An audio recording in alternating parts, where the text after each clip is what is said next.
आइए जानते हैं आज की कुछ प्रमुख अंतर्राष्ट्रीय खबरों को। पहले एक नजर आज की हेडलाइंस पर।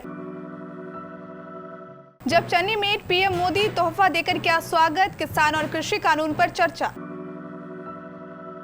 अंटिलिया विस्फोटक केस, एनआईए को शक, मुंबई के पूर्व पुलिस कमिश्नर परमबीर सिंह भारत छोड़कर भागे, यूरोप के किसी देश में छिपने की आशंका। उत्तराखंड में माउंट त्रिशूल आरोहण के दौरान हिमस्खलन की चपेट में आया नौसेना का दल, 6 लोग लापता। चक्रवाती तूफान साहिन का खतरा, इन राज्यों में भारी बारिश की चेतावनी। अमरिंदर सिंह के दावे पर हरीश रावत ने खोला चिट्ठी, कहा कैप्टन को दी पूरी छूट मगर वादा पूरा करने में रहे नाकाम। किसान नेता चरनी ने सरकार को दी धमकी, धान खरीद का फैसला वापस नहीं तो फिर भाजपा नेताओं का घेराव। स्वच्छ भारत मिशन और अमृत स्कीम के दूसरे चरण की शुरुआत पर बोले पीएम मोदी, कूड़ा मुक्त शहर, हर घर पहुंचेगा जल। नरेंद्र गिरी केस में सीबीआई ने की भाजपा नेता की पत्नी से कई घंटे पूछताछ, कराई थी 2 लड़कियों की शादी। सोनाक्षी सिन्हा से मजाक करना, कपिल शर्मा को पड़ा भारी, एक्ट्रेस ने गुस्से में मारा थप्पड़। वनडे में लोहा मनवा चुकी स्मृति मंधाना ने ऑस्ट्रेलिया के खिलाफ टेस्ट मैच में भी गाड़ा झंडा। पंजाब के मुख्यमंत्री चरणजीत सिंह चन्नी ने शुक्रवार को यहां प्रधानमंत्री नरेंद्र मोदी से उनके आवास पर मुलाकात की। मुख्यमंत्री बनने के बाद चन्नी की मोदी से यह पहली मुलाकात है। सूत्रों ने बताया कि बैठक में किसानों के मुद्दे पर चर्चा की गई। मुख्य रूप से पंजाब, हरियाणा और उत्तर प्रदेश के किसान पिछले साल नवंबर से 3 कृषि कानूनों के खिलाफ दिल्ली की सीमाओं पर विरोध प्रदर्शन कर रहे हैं और कानून को निरस्त करने की मांग कर रहे हैं। सूत्रों ने कहा कि धान खरीद में देरी भी बातचीत के एजेंडे में थी। सीएम पद की शपथ लेने के बाद कई बार उन्होंने कहा कि वह केंद्र से कृषि कानूनों को जल्द वापस लेने की मांग करते हैं। ऐसा नहीं होने पर विधानसभा का विशेष सत्र बुलाया जाएगा। इससे पहले गुरुवार को पंजाब के मुख्यमंत्री ने केंद्र सरकार से मांग की थी कि वह 1 अक्टूबर से धान की खरीद को स्थगित करने के लिए जारी पत्र को वापस ले ले। धान की सरकारी खरीद सामान्य तौर पर 1 अक्टूबर को शुरू होती है। उन्होंने इस मामले में प्रधानमंत्री से व्यक्तिगत हस्तक्षेप की मांग की थी। उद्योगपति मुकेश अंबानी के घर अंटिलिया के बाहर से मिली विस्फोटक से भरी स्कॉर्पियो और उसके मालिक मनसूख हिरेन की हत्या मामले की जांच कर रही केंद्रीय जांच एजेंसी को शक है कि मुंबई के पूर्व पुलिस कमिश्नर परमबीर सिंह देश से फरार हो चुके हैं।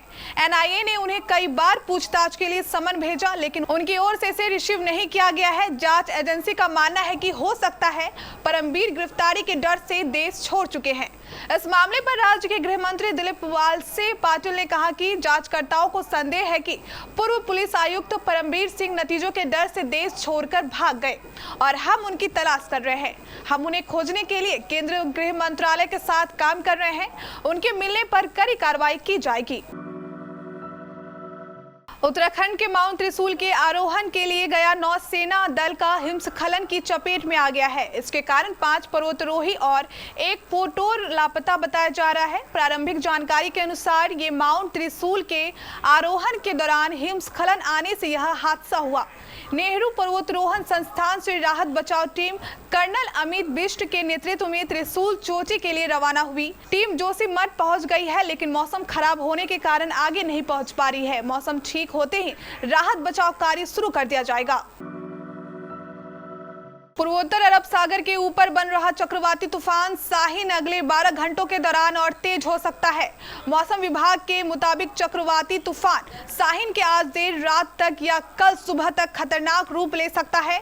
हालांकि भारत में इसका ज्यादा असर नहीं होगा। आईएमडी के चक्रवात चेतावनी प्रभाग के अनुसार सिस्टम भारतीय तट से दूर जा रहा है। आईएमडी के मुताबिक पूर्वोत्तर अरब सागर के ऊपर बन रहा चक्रवाती तूफान साहिन आज उत्तर अरब सागर के मध्य भागों में लगभग 20 किलोमीटर प्रति घंटे की गति के साथ पश्चिम उत्तर पश्चिम की ओर बढ़ गया है, जिससे अगले 36 घंटों के दौरान इसके पश्चिम उत्तर पश्चिम और मकरान तट की ओर बढ़ने की संभावना है। लेकिन इस दौरान कच्छ और सौराष्ट्र में तेज बारिश हो सकती है।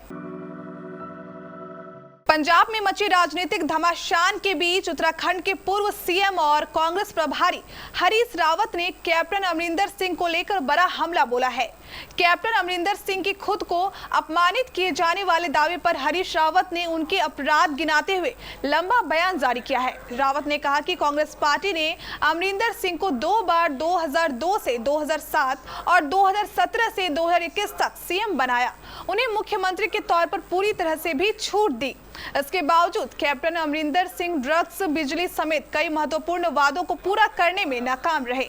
राज्य में ऐसी धारणा बन गई है कि कैप्टन और बादल एक दूसरे की मदद कर रहे और उनके बीच एक सीक्रेट अंडरस्टैंडिंग बन गई है। केंद्र सरकार द्वारा पारित 3 कृषि कानूनों के विरोध में कई किसान संगठन दिल्ली की सीमा पर करीब 1 साल से प्रदर्शन कर रहे हैं। इस आंदोलन के बीच केंद्र सरकार ने हरियाणा और पंजाब से 11 अक्टूबर तक धान की खरीद न करने के निर्देश जारी किए हैं। इसके पीछे केंद्र ने बारिश और नमी का हवाला दिया है। बता दें कि इसके पहले धान की खरीद 1 अक्टूबर से ही की जानी थी, लेकिन केंद्र के निर्देश के बाद अब 11 अक्टूबर से खरीद होगी। धान की खरीद पर लगी रोक पर किसान नेता गुरनाम सिंह चन्नी ने हरियाणा की मनोहर लाल खट्टर सरकार को चेतावनी देते हुए कहा कि अगर 1 अक्टूबर से धान की खरीद शुरू नहीं हुई तो अगले दिन से ही नेताओं के घरों का घेराव करेंगे। चन्नी ने कहा कि मीडिया में फसलों का ढेर लगा है, बारिश के चलते फसलें खराब भी हुई है। ऐसे में सरकार का धान की खरीद पर रोक का निर्देश क्रूरतापूर्ण है। पीएम नरेंद्र मोदी ने स्वच्छ भारत मिशन शहरी और अमृत योजना के दूसरे चरण की लॉन्चिंग की है। दिल्ली स्थित अंबेडकर इंटरनेशनल सेंटर में पीएम नरेंद्र मोदी ने इन योजनाओं के दूसरे चरण की लॉन्चिंग करते हुए कहा कि हमारा मकसद हर शहर को कूड़ा मुक्त करना है। पीएम मोदी ने कहा कि देश में हर दिन लाखों टन कूड़ा एकत्र होता है। शहरों में कूड़े के पहाड़ खड़े हो गए हैं। उन्होंने कहा कि इस कूड़े की प्रोसेसिंग की जाएगी और शहरों के आसपास कूड़े के पहाड़ को पूरी तरह से खत्म किया जाएगा। पीएम मोदी ने कहा कि इसके अलावा हमारा मकसद जगह पर जल की उपलब्धता सुनिश्चित कराना है। पीएम मोदी ने कहा कि स्वच्छ भारत मिशन और शहरी विकास के लिए बनी अमृत योजना का यही मकसद है कि सभी शहर कूड़े से मुक्त रहे और जल की पर्याप्त उपलब्धता रहे। इस मौके पर शहरी विकास मंत्री हरदीप सिंह पुरी भी मौजूद थे। अखिल भारतीय अखाड़ा परिषद के अध्यक्ष नरेंद्र गिरी की मौत की गुत्थी सुलझाने के लिए कड़ी से कड़ी जोड़ रही सीबीआई ने भाजपा के एक नेता की पत्नी से कई घंटे पूछताछ की है। अल्लाहपुर के रहने वाले भाजपा नेता अपनी पत्नी संग सीबीआई के बुलावे पर पहुंचे थे। दोनों को पुलिस लाइन गेस्ट हाउस में गोपनीय तरीके से बुलाया गया। सीबीआई अफसरों ने पति पत्नी से दर्जनों सवाल पूछे। पति पत्नी का मठ बांध बड़ी गद्दी में काफी आना जाना था। बताया जा रहा है कि यह दंपत्ति नरेंद्र गिरी और आनंद गिरी के काफी करीबी रहा है। मठ में आने जाने के साथ ही मोबाइल पर हुई बातचीत को लेकर भी सीबीआई अधिकारियों ने इनसे सवाल जवाब किए हैं। कॉमेडियन कपिल शर्मा की कॉमेडी हर किसी को भाता है। यही कारण है कि वह अपने यूनिक फन की वजह से दर्शकों के दिलों पर राज करते हैं। हालांकि एक्ट्रेस सोनाक्षी सिन्हा के साथ उनका मजाक करना उन्हें भारी पड़ गया। इतना ही नहीं, एक्ट्रेस को कपिल का मजाक इतना बेकार लगा कि उन्होंने कॉमेडियन को थप्पड़ मार दिया। ये बातें कपिल शर्मा ने अपने इंस्टाग्राम अकाउंट पर एक वीडियो शेयर करते हुए बताया है। कपिल शर्मा द्वारा शेयर किए गए इस वीडियो में देख सकते हैं कि सोनाक्षी अपने अपकमिंग गाने मिल माहिया पर डांस कर रही होती है और तभी कपिल आते हैं और कहते हैं मिलने आते हैं तो आपके पिताजी कहते हैं खामोश। इसके बाद सोनाक्षी कपिल को गुस्से से घूरते हुए उन्हें पंच मार देती है। ऑस्ट्रेलियाई महिला क्रिकेट टीम की कप्तान मैग लीनिंग ने बृहस्पतिवार को टॉस जीतकर जब भारतीय टीम को बल्लेबाजी के लिए आमंत्रित किया होगा तो वे मेहमानों को सस्ते में समेटने का सपना देख रही होगी। लेकिन जैसे जैसे मैच आगे बढ़ा, मेजबान टीम की रणनीति फेल होती गई। क्वींसलैंड प्रांत के गोल्ड कोस्ट के केरारा स्टेडियम की हरी घास से भरी पिच पर गुलाबी गेंद से पहला टेस्ट मैच खेल रही भारतीय खिलाड़ियों ने शुरुआत से बचाव और आक्रामकता का ऐसा खेल दिखाया कि मेजबान चकित रह गए। खासकर अपना पहला टेस्ट शतक जड़ने वाली स्मृति मंधाना ने तो अपने खेल से सबका मन मोह लिया।